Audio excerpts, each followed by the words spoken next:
If you're looking to make an addition to the Yankees rotation, the guy they should go after is Freddy Peralta. The Yankees should go after Freddy Peralta. This is a guy who 3 years in a row has made 30 starts. Austin Nola. Suarez fires. Pop fly. Right field. Segura's out. Castellanos on. And the Philadelphia Phillies are going to the World Series. The calendar has finally given Red Sox fans something concrete to circle, something tangible after months of rumors, speculation, stalled negotiations, and uneasy waiting. The dates are no longer hypothetical. They are real. They are set. And for a franchise trying to turn pressure into progress, spring training now feels less like a warm-up and more like a proving ground. According to dates aggregated by Tyler Milliken, pitchers and catchers will officially report on Tuesday, February 10th. Full squad workouts begin just 5 days later on February 15th. The first spring training game follows shortly after on February 20th against Northeastern. And then, almost immediately, Grapefruit League play begins on February 21st. JetBlue Park will host its first home game on February 22nd. Just like that, the off-season clock that felt frozen for months suddenly accelerates, and with it comes urgency. Because these dates don't exist in isolation, they arrive at a moment when the Red Sox are still very much unfinished business. They arrive while trade conversations linger in the background, while free agent dominoes remain stubbornly upright, and while the front office faces mounting pressure to justify its direction. Every spring training has storylines, but this one feels heavier. It feels loaded with evaluation, with internal competition, with front office accountability. This is not just about getting arms loose and bats warmed up. This is about identity. This is about whether the Red Sox are finally ready to close the gap between intention and execution. The excitement is real, though, and it's understandable. Fans immediately begin asking the fun question that always kicks off February conversations.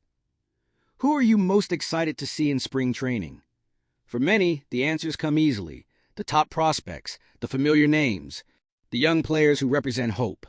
Roman Anthony, Marcelo Meyer. Players whose development has been discussed endlessly but still feels unfinished. Others are more focused on the new faces, the ones who weren't part of the organization a year ago but now carry expectations with them into camp. Garrett Crochet stands near the top of that list, a pitcher whose arrival quietly changed the tone of Boston's rotation outlook. Crochet represents both promise and pressure. How he looks, how he adapts, how he holds up under scrutiny will matter immediately. But the intrigue doesn't stop there. There's growing curiosity around younger arms like Connolly Early and Peyton Tolley, players who may not command headlines yet but could quietly force difficult decisions if they perform well. Johan Oviedo adds another layer to this conversation, stepping into his first spring training in a Red Sox uniform with something to prove and an opportunity to carve out a role. Spring training always reveals something unexpected, and often it's these fringe or newly acquired players who redefine the conversation. The Red Sox are hoping that this camp introduces more answers than questions, because right now questions still dominate. That's why this edition of the Red Sox Rundown feels packed before a single pitch has even been thrown. The offseason isn't over just because dates are set. In many ways, it's entering its most critical phase. Trade talks are heating back up. Reports are returning as executives and insiders come back from the holidays, and the league-wide market, slow and cautious for months, feels like it's finally under pressure to move. At the center of it all, once again, is pitching. Freddy Peralta's name has resurfaced, and not quietly. According to The Athletic, trade discussions involving the Brewers' right-hander are expected to resume in earnest. The Red Sox are not on the sidelines of this conversation. They are very much involved. Along with the Yankees, Mets, Dodgers, and Braves, Boston is listed among the teams showing interest. This isn't a casual check-in. This is real engagement. And while Milwaukee's asking price remains high, even with Peralta under club control for just one more season, the structure of a potential deal fits Boston's situation almost too well to ignore. Peralta is not just another arm. He is exactly what the Red Sox have been searching for when they talk about adding a co-ace. He is durable, he is proven, he has postseason caliber stuff. And when you start to imagine what the rotation could look like if Boston actually pushed its chips in, the picture changes dramatically.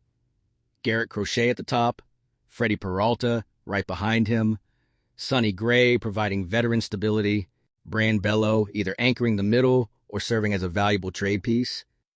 Suddenly, the rotation goes from a question mark to a weapon. The idea of trading for Peralta inevitably raises the question of cost. Milwaukee wants a major league-ready starter in return, and that's where Boston's depth becomes both an advantage and a dilemma.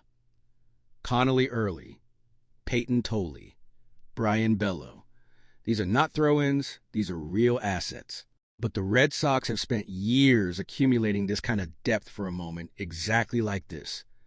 The front office has already shown a willingness to move pieces, trading away players like Yostin Garcia and Luis Patino.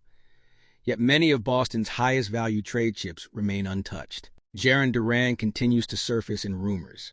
Wiley Abreu's name has been floated. Franklin Arias remains intriguing to other teams. This is an organization with options, and Peralta represents a chance to convert potential into certainty. Whether they will actually pull the trigger remains unclear. Craig Breslow has acknowledged that the team may not want to continue making trades after an already active offseason, but there's a difference between being active and being finished. If the Red Sox believe they are one frontline starter away from legitimate contention, then standing still becomes its own risk. Peralta would immediately elevate expectations, and that's why this conversation refuses to die. While pitching rumors swirl, another saga continues to cast a long shadow over the market. Ketel Marte. According to Ken Rosenthal and Will Salmon of The Athletic, the Diamondbacks are nearing a decision point. Barring a last-minute change, Arizona is expected to move on from trade discussions involving the all-star second baseman. The prevailing belief is that Marte stays put. Reports have consistently suggested that the Diamondbacks are reluctant to move him, that no team has come close to meeting the asking price, and that Arizona values his presence too much to compromise. If that's true, and all signs suggest it is, the implications ripple across the league. Marte has been the fulcrum holding up the market. Teams waiting to see whether Arizona would trade him have been reluctant to commit elsewhere. If the Diamondbacks officially close the door, the dam breaks. Free agents will move, trades will accelerate, contingency plans will activate, and for the Red Sox, this could clarify their path. Boston has been linked to Marte, but never as aggressively as some other clubs. Still, his availability or lack thereof affects their options. If Marte stays in Arizona, the Diamondbacks are unlikely to pursue high-priced free agents like Alex Bregman. That removes a major competitor from the market, and that brings the conversation right back to Bregman. The Alex Bregman saga has stretched on long enough to test the patience of everyone involved. He remains the Red Sox's top target. That much hasn't changed. Multiple reports have reinforced Boston's interests, with Buster Olney even suggesting that the team made an aggressive offer. But what does aggressive actually mean? That's where things get murky. Robert Murray has indicated that he hasn't received confirmation of such an offer. That doesn't mean it didn't happen, but it does highlight how fluid and opaque this situation remains. What has become clearer is the narrowing of Bregman's market. Arizona appears unlikely if Marte stays. Toronto's situation shifted dramatically with the signing of Kazuma Okamoto, while the Blue Jays insist they remain active in conversations with Bregman, Bobby Chet, and Kyle Tucker. Multiple insiders have expressed skepticism. Jim Bowden has reported that Toronto views Okamoto's signing as effectively removing them from the Bregman race. That aligns with logic. Adding another third baseman doesn't make sense when resources are already allocated elsewhere. If Toronto and Arizona are truly out, the list of serious contenders shrinks quickly. Detroit doesn't feel like a fit. Seattle has its own priorities. Chicago's interest seems inconsistent. That leaves Boston staring at an opportunity that may not come again. Bregman wants to win. He wants stability. He wants respect. The Red Sox can offer all three if they choose to commit. The question is whether they will. The front office doesn't need to offer an absurd contract. They don't need to recreate the Bogarts deal. They simply need to be competitive. Close enough, respectful enough, convincing enough.